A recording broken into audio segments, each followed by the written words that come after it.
The claim that I will be responding to is that Brazil will win the World Cup this summer. The opponent's secondary claims, which I will be responding to, are 1 being the setup of the Brazilian team, 2 recent Brazilian victories which prove why they are high contenders of this upcoming cup, and lastly, what high authority of the sport has to say about Brazil in the upcoming international competition. My response to secondary claim 1 is that in going over the setup of the team, Kaká was mentioned as being one of the 2 players creating a powerful midfield. However, this positioning is not ideal considering his past recent injuries. In challenging this reasoning, according to BrazilWorldCup.org, Real Madrid's unofficial newspaper of record, Marca, ran a story this week about Kaká's nagging hernia injury that limited his appearances this winter. The paper claimed that this is something that will be an issue for him for the rest of his career and will require a specific training regimen before every match. I personally do not think that this has dramatically altered his play since coming back from injury. However, this does now increase the need to have a capable playmaker on the national team roster in case Kaká was to suffer any setbacks this summer. In arguing this secondary claim of team setup, Brazil is in danger of losing a very key player to the team and now must have a backup player ready if things turn for the worse. My response to secondary claim number 2 is that although Brazil has been victorious in the past, it's not good enough considering they're ranked second behind another World Cup contender being Spain. I will present my argument with a counterclaim. According to soccernet.espn, Spain kept the top spot in FIFA's World Rankings released Wednesday, and Africa Cup of Nations winner Egypt surged into the top 10. The United States was unchanged at number 14, leading the CONCACAF nations. Mexico followed at 17. European champion Spain is followed by Brazil and the Netherlands. World champion Italy is 4th and Portugal is 5th.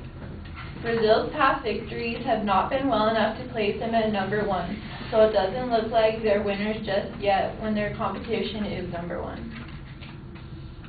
Lastly, my response to secondary claim number 3 is what a high authority of the sport has to say about Brazil in the upcoming international competition.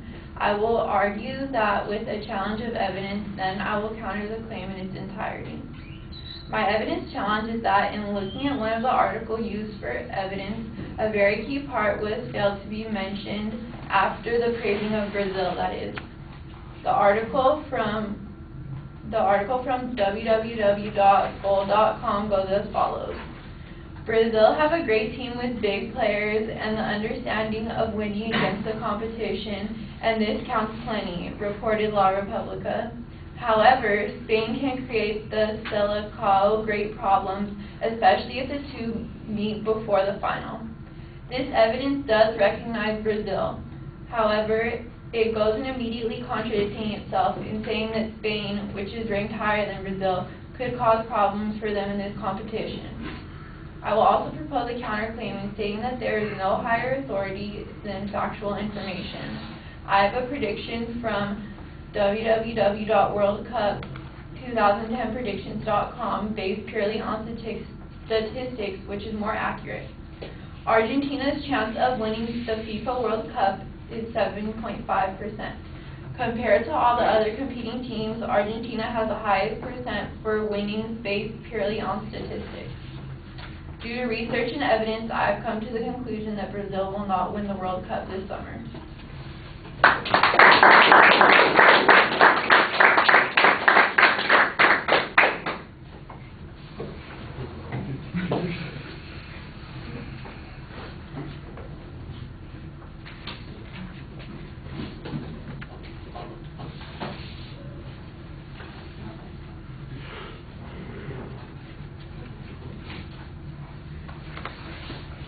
All right, Carly, I thought that you structured everything very clearly. You set up the explanation of the advocate. There's not really a challenge to the reasoning or the evidence used by the advocate. Almost everything that you've got either presents a counterclaim or it explains why the reasoning that the advocate is using is insufficient to reach the conclusion that we're talking about, and that there are other reasons that might lead us to a different conclusion. The injury argument on the first point is pretty good. You've got a good, clear explanation on it. On the second point, when you're just dealing with the rankings, I think that's a pretty solid counter evidence on the point. And, of course, the advocate cited that information on their own. On the third point, I think you need a little bit more explanation about what the statistics say about Argentina and why they happen to be in that particular place. Since they weren't mentioned in the rankings earlier that you talked about on point number 2, that's a little bit confusing. Maybe it has something to do with the positioning or the brackets that they play in, or the mixture of the teams that they have, or the matchups that they're faced with. There could be some explanation of that, and I think that that would be helpful. All right, thank you.